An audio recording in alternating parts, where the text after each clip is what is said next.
When they're not replacing legendary lords with their own campaigns and DLCs, legendary heroes are some of the most powerful units you can bring with you into battle. They aid your lords in leading your armies to victory, whether through prowess on the front lines or support from the back. But who's the best of the best of these heroes at doing their part in battle? Let's make a list and find out. Number 10, we have Garagrim Iron Fist. Kicking off the list with a Slayer feels pretty fitting. These guys specialise in being one-man armies and taking as many enemies as possible with them on their path to a worthy death. Garagrim makes the list because he simply is insane in that task. His chain axe gives him massive area attacks with huge armor-piercing magical and anti-infantry damage. Put him in a clump versus pretty much anything, and he's sure to rack up a huge number of kills. He may not be the most complex hero in the game, but honestly that can work in his favour. He simply has to make it into melee and get to work. Bonus points if he can stay there long enough to use his Hurricane of Death ability, but honestly, it's less about whether he'll survive long enough to use it, and more to do with if there will be anything left to use it on. He has more abilities to further increase his stats along with some for allies, but he's not making any higher as he simply lacks any use outside of this. In 9th place we have Setang the Watcher. If you'd told me that Cathay could take the Bone Giant from the Tomb Kings and make it even more badass, I probably wouldn't have believed you. Then again, everything else has been taken from the Tomb Kings at this point, so we may as well take a scalpel to their units. Anywho, Setang is an incredibly fun word to say and is also an excellent hybrid weapons monster, just like Holy is an excellent delicious beverage. If you've watched other videos on the channel, then chances are you already know all about Holy Energy, hydration, and iced tea. But did you know they now also make milkshakes? If you got a sweet tooth and want a sweet treat without having to worry about keeping your calories low, they are great options as they're just as creamy and delicious as the real deal, but come in at a fraction of the calories. Plus they are loaded with vitamins, zero sugar, and can be mixed with any milk you want. There's already 5 flavors to choose from, so whether you want something refreshing like strawberry or a decadent caramel treat, they have you covered. If you want to give them a try, then you can grab their sample box, and if you use my code Colonel5, you can get 5 whole pounds off your order to sweeten the deal even more. Whether you're after sweet treats or a little kick to get you through the day, I can't recommend Holy enough. They taste great, are all natural ingredients, and as someone with a pretty sensitive stomach, I've had no issues. Check out Holy at the link below, and one more time, use my code to get yourself £5 off whatever you like. You can get yourself some tasty drinks and support the channel, so it's a pretty sweet deal. Thanks to Holy one more time for partnering with the channel, and now back to the list.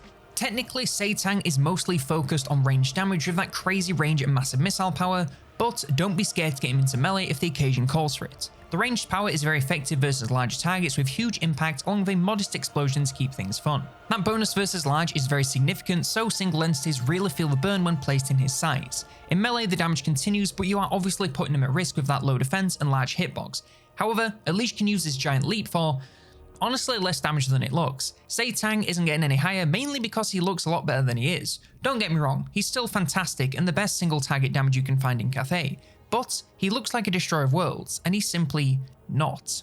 In 8th place we have a called Hellbrass. It feels very strange having what is technically a Siege hero here without any magic. It'd be like if you had a pacifist from Khorne, but regardless, Acold is pretty good. He may not be hitting kickflips on his sword like he does in the lore, but once he's in combat he can go toe to toe with the best of them. Excellent melee stats with very promising damage that's magical, armor piercing, and as a bonus versus infantry. He can tear front lines to pieces no problem with these stats and very powerful melee animations that strike large groups of enemies with ease. Add on his ability to grant melee reflection to nearby allies and deal area damage whilst in melee and he can really rack up the value in no time.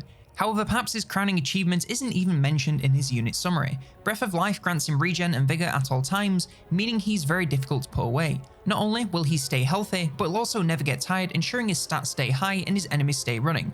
No magic, but also no need. In 7th place we have Harold Hamstorm. It's pretty cool that this guy is basically John Warhammer, one of the OG Warhammer characters at least to my knowledge, and can still throw down with the best of them. Yeah, he's another basic battler, but he does have a pretty specific gimmick to set him apart from the rest. Hazza here really hates the undead, so whenever he's against them, he takes things to the next level. Standard stuff first. Excellent melee combatant with very strong melee stats, damage and toughness. He hits hard and never goes down. Now, against the undead, he removes their undead traits, which means no healing from the lore of vampires or any other undead regen, no immunity to fear and terror, so their leadership can plummet immediately, and you would think it'd stop them from crumbling, but instead they crumble and can now also run away, which is crazy. He pretty much negates the only thing making undead units viable and makes fighting them into a breeze. Oh, he also increases his own defense and reduces enemy damage, making him even harder to kill. And he can use his hammer to create a massive explosion, dealing a huge amount of damage and sending enemies flying. Against everyone else, he's still great, but if you need to take out the undead, he is simply unbeatable. In 6th place, we have Scar Bloodwrath. Look, I'm as surprised as you are that there's not that many casters here, but it turns out there aren't that many legendary heroes, and the ones our casters are either later on or just not that good. In my opinion, of course, we're allowed to disagree. Anywho, Scar is another brutal melee battler. Fantastic melee stats and excellent damage with armor piercing, sundering, magical, and a bonus versus infantry. Stick him in the front lines and there is not much he can't take down. Of course he's not the most armored, but he has something up his sleeve for that too. The more kills he gets, the higher his healing modifier climbs, essentially improving any healing that comes his way.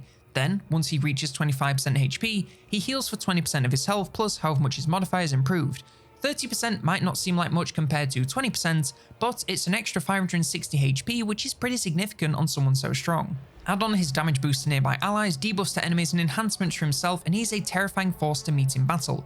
Infantry units are the best choice so he can rack up kills, but enemy lords and heroes work just as well with his crazy damage output. In 5th place, we have Gotrek. We started with a slave for the top 10, and the top 5 isn't any different. Gotrek has come a long way since he was added to the game with a magazine tie-in. He now has his own skill tree, and despite the demotion from Lord to Hero, is an extremely powerful asset to have in battle. He's the strongest melee slayer by quite a considerable margin, and that includes the Lords, right out the gate, and only gets better the more you use him. In campaign, stat boosts allow him to have insane melee attack and defense alongside damage that rivals almost anything you could hope to find yourself against. And of course, all of this is only enhanced by his abilities, allowing him to reach a truly transcendent level of power.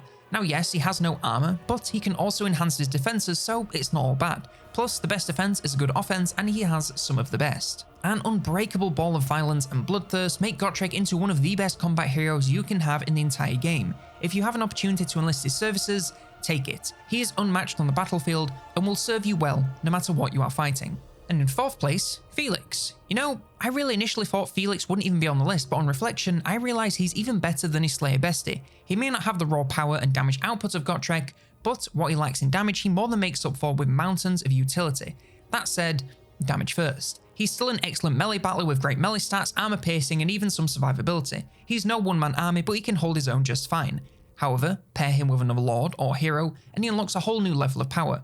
Massive stat boost for himself and his ally, alongside regen for them whenever he's in melee. Just by fighting alongside anyone, he elevates their power by such a significant amount that it cannot be ignored. And I know that it seems like he gets no value without help, and whilst that may sometimes be true, if he's fighting alongside anyone who can fight even remotely well, he sends them to unbelievable levels with very little effort. He may not carry any fight, but you can bet your ass he's standing behind the person who is. In 3rd place, we have the Blue Scribes. Finally, we've reached the mages, and perhaps the most mage of all the mages is the Blue Scribes. They're such a weird unit that in many ways are pretty bad, but somehow find a way to rock. They have a rotating spellbook of random spells from all kinds of laws. Every time you cast something, they swap to something new, meaning it is impossible to plan your next cast. This can give you crazy levels of power, accessing the most powerful spells from all kinds of laws, or it can serve up useless crap after useless crap, leaving them feeling like a waste of wins. To use them, you have to embrace a bit of gambling and just hope that you come out on top. Spells aside, they're also a pretty strong ranged unit. Decent range and okay melee strength, though not the most armor piercing. Still, against a single entity,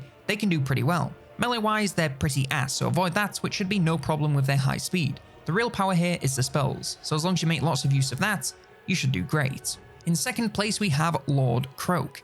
You already know why Lord Croak is on here, and if you don't, boy do I have a hero for you to spam in every single Lizardmen campaign that you can. Croak may not look like much from his stat card with essentially no use in melee. His damage is fine, but it won't last a second against actual resistance. Instead, he wants to stay on the back and make use of his spells and abilities.